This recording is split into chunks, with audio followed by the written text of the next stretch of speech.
कुछ भी कुछ भी हो, पर उसको इंसाफ मिलना चाहिए और उससे 1 भी रुपया फीस नहीं लेती है, उसको अपने घर में रहने की जगह देती है। तो ये सब सुन के फिर पद्मा को थोड़ा बुरा भी लगता है, पर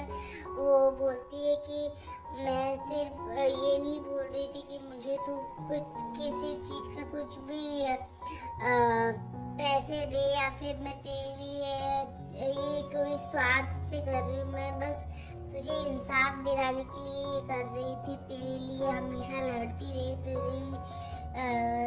साथ खड़ी रही, पर तूने मुझे एक भी बार ये सोचा, सच बताने की कोशिश नहीं की, ना ही बताना चाहा। तो पद्मा उस बात के लिए बहुत ही गिल्ट में रहती है, पर वो फिर भी बोलती है कि वो आपसे बहुत प्यार करते हैं और अब तो सब कुछ ठीक हो सकता है ना। पर यहाँ पे वो बोलती है कि कभी नहीं, और फिर वो पद्मा जो होती है वो बोलती है कि ठीक है, अब तो आपकी शादी हो चुकी है, तब तो अब ये केस कोई लड़ेगा ही नहीं, और ना ही कोई केस के लिए, मतलब अब तो आप उस घर की बहू हो गई है, तब तो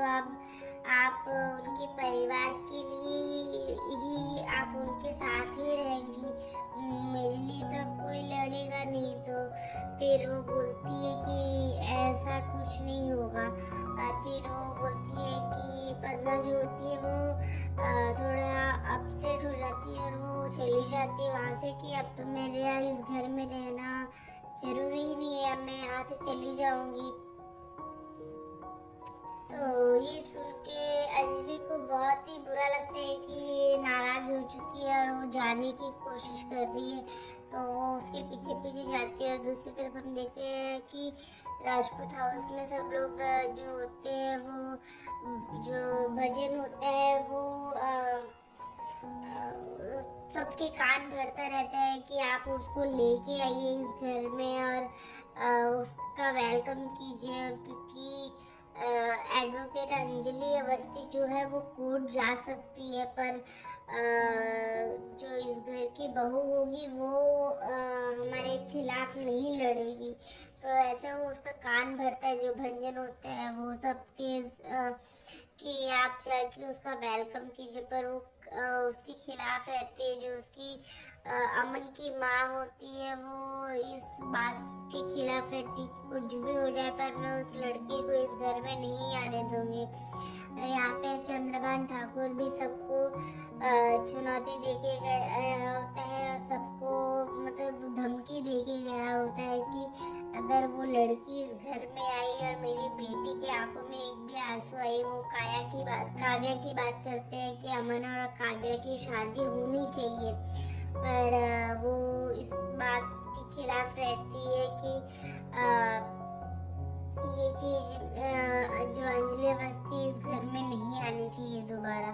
फिर ये सुन के फिर वो बोलते हैं कि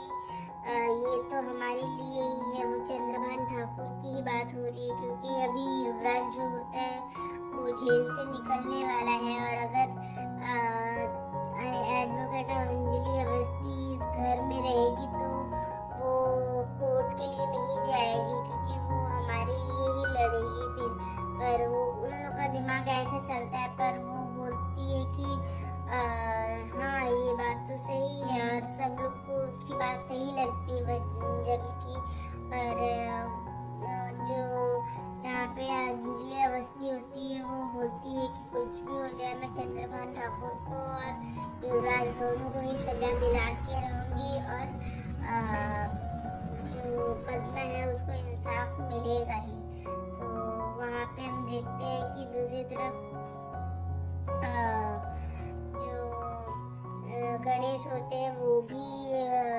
उससे 1000 सवाल पूछने लगते हैं कि तुमने किसके साथ शादी की और क्यों किया, और ये सब चीज़ें अचानक से कैसे करनी पड़ी। तभी वहाँ पे अमन आता है, तो वो उनसे पूछते हैं कि तुमने इससे शादी की है। तो आज के एपिसोड में बस इतना ही फ्रेंड्स, मिलते हैं नेक्स्ट एपिसोड में, तब तक के लिए bye bye, take care, Radhe Radhe.